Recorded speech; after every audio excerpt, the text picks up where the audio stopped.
கேழ்வரகு சாகுபடியில் சிறந்து விளங்கும் தருமபுரி மாவட்டத்தில் கள நிலவரமே தலைகீழாக மாறியுள்ளது. ரேஷனில் கேழ்வரகு வழங்கும் திட்டம் நிறுத்தப்பட்டது ஏன்? விவசாயிகள் சொல்லும் அதிர்ச்சி தகவல்கள் குறித்த ஒரு செய்தி தொகுப்பை பார்க்கலாம்.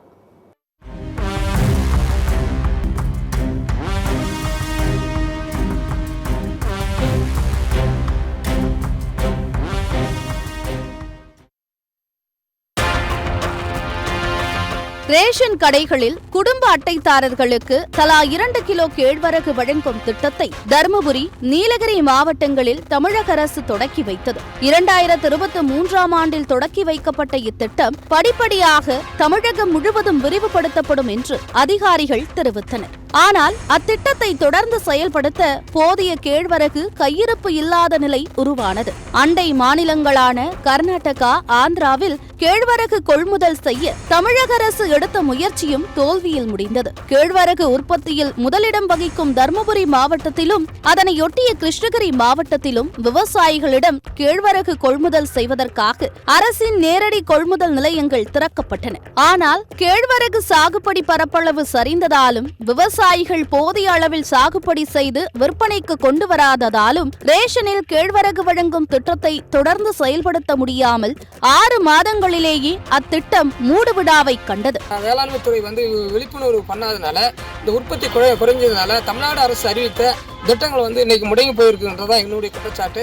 உடனடியாக தமிழ்நாடு அரசும் மாவட்ட நிர்வாகமும் விவசாயிகளுக்கு மத்தியில் ராகி உற்பத்திக்கு போதுமான இடுபொருட்கள் மானிய விலையில் வழங்கணும்.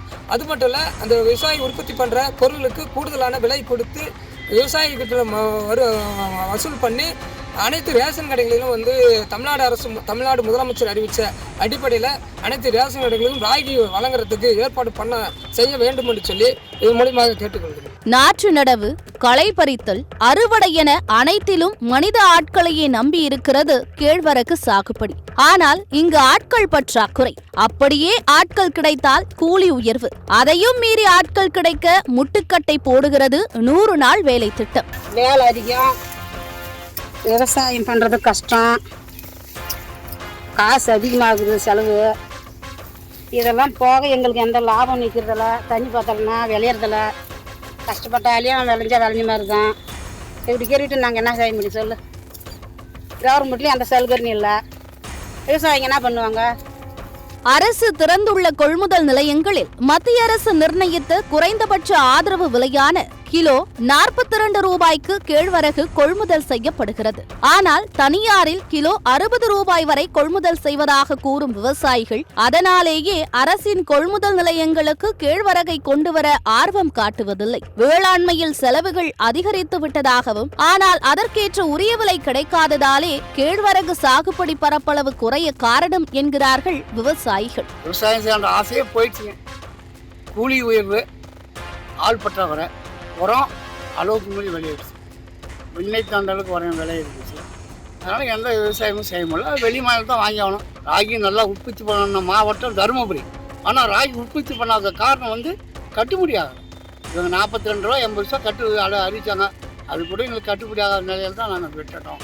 அரசை நம்பி எந்த பயனும் இல்லை என கருதி விவசாயிகள் பலர் தங்கள் தேவைக்கு மட்டுமே கேழ்வரகை விளைவித்துக் கொள்கிறார்கள். தருமபுரியில் கள நிலவரமே மாறியிருக்கும் நிலையில் மாவட்ட நிர்வாகம் தெளிவான பார்வையில் செயல்படவில்லையோ என்று கேள்வி எழுகிறது. உடல் ஆரோக்கியம் மட்டுமின்றி சூழலியல் அடிப்படையில் மிகவும் முக்கியத்துவம் வாய்ந்த சிறுதானியங்களை ஊக்குவிக்க 2023ஆம் ஆண்டை சிறுதானியங்கள் ஆண்டாக அறிவித்த ஐக்கிய நாடுகள் சபை இந்த சிறுதானிய ஆண்டை கொண்டாடிய தமிழக அரசு 5 ஆண்டுகளுக்கு சிறுதானிய இயக்கம் செயல்படுத்தப்படும் என்று அறிவித்தது. அந்த இயக்கம் மட்டுமின்றி சிறுதானிய சாகுபடி பரப்பை அதிகரிக்க பல கோடிகளை ஒதுக்கி அரசு அறிவித்த திட்டங்களும் முடங்கி கிடக்கின்றன. கேழ்வரகை கிலோ 60 ரூபாய்க்கு கொள்முதல் செய்வதுடன் 100 நாள் வேலை திட்ட பணியாளர்களை வேளாண்மையில் ஈடுபடுத்தினால் கேழ்வரகு உற்பத்தி அதிகரிக்கும் என்பதை அங்குள்ள கள நிலவரம் சொல்கிறது. சத்தியம் செய்திகளுக்காக தருமபுரி மாவட்ட செய்தியாளர் சீனிவாசனுடன் ஃப்ரைடே ஃபார் ஃபார்மர்ஸ் இயக்கம்.